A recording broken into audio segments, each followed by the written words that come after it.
Joined by Hofstra head coach Shannon following your team's 17-10 loss to James Madison.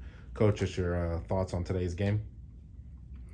Yeah, obviously a really hard-fought game. Congrats to JMU on a big win. I thought we played really well in quarters 1, 2, and 4, and we really struggled in quarter 3, and JMU really capitalized on us. I thought we had some really great takeaways and things that we've been talking about wanting to improve, and we did. But we got to really fix how we're playing in quarter 3. That's been our Achilles heel lately in our past couple of games. You got some solid contributions from not your normal offensive people, maybe Aaron Demick, Lauren Coletti, Jackie Gaddy. What are your thoughts on what they kind of contributed today?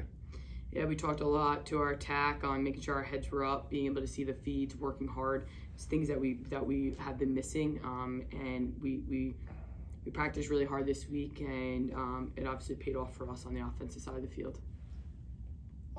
Michelle Rabinovich from the Hofstra Chronicle. So, like Mr. Gorchov said, we have different offensive players here. What was up with Miss Whalen today? She wasn't scoring until, second quarter, if I remember correctly? Yeah, I think that, Katie worked really hard for us on the draws, got the ball placed where we wanted it to. Shannon Boyle had 9 draw controls today. Unbelievable effort, but, that's part of Katie getting the ball where we wanted it on the circle. They were really shading off on Katie. Katie's had a lot of goals against them in the past couple of games. We knew that was going to happen, and I think the opportunities that Katie had, she took advantage of and put away. I thought that she played well today. Didn't really pass the ball well, move the ball well, and did what we needed to do. Coach, you had 2 distinct periods in this game where you scored a quick goal and then immediately gave up a few straight, especially in that third quarter where you scored immediately to come out of that second half or the halftime break, and then you gave up 6 straight goals.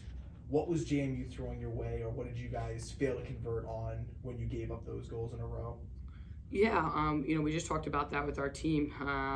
The score was 5-4 in the second quarter, and we had 2 opportunities on offense to make it 5-5, and we didn't capitalize on it, right? I think that's the difference right now of us is when we have those momentum swings, we're not getting that next goal to capitalize. And the same thing happened in the third quarter.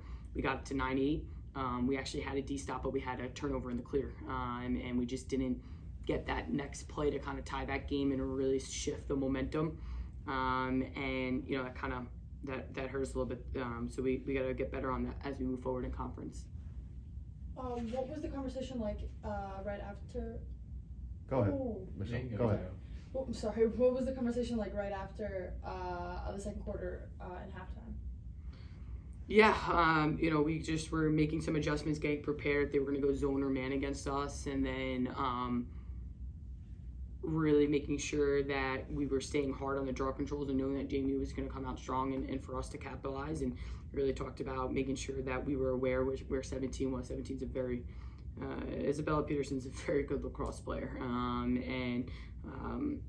she played really well, and that was part of our other conversations with defense. Go ahead. You mentioned how Isabella Peterson had a great game, 8 goals. Can you talk about what specifically she did that caused you guys problems on the defensive end? I think you're going to ask any coach in the CAA or any coach that plays JMU. She's a nightmare matchup. She can dodge, she can cut, she takes the draw control, she can feed, so you got to be aware of her all. And JMU does a really great job at running different things together. The ball, if she's not the first person to touch the ball, she's getting in the third and fourth opportunity through their offensive set. So she's a good lacrosse player, very good. Hats off to her. Very impressed.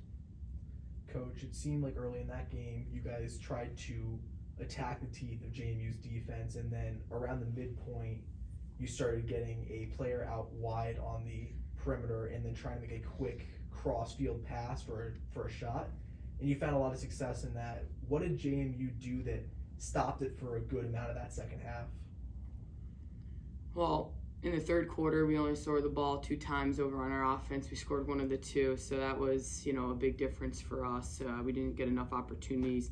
And then by the time the fourth quarter rolled around, we had to play a lot quicker than we wanted to because of the goal differential that we had. And I think that we just had to move the ball quicker. We became a little bit one-dimensional trying to dodge versus trying to move the ball and work together on those cuts. Coach, on the topic of moving around, what was up with the offense? I saw you guys were cutting it a little bit close to the shot clock, and I remember you mentioning in earlier games how you guys were working on capitalizing that time, and it's vastly different from previous games that I've seen you guys killing it so far.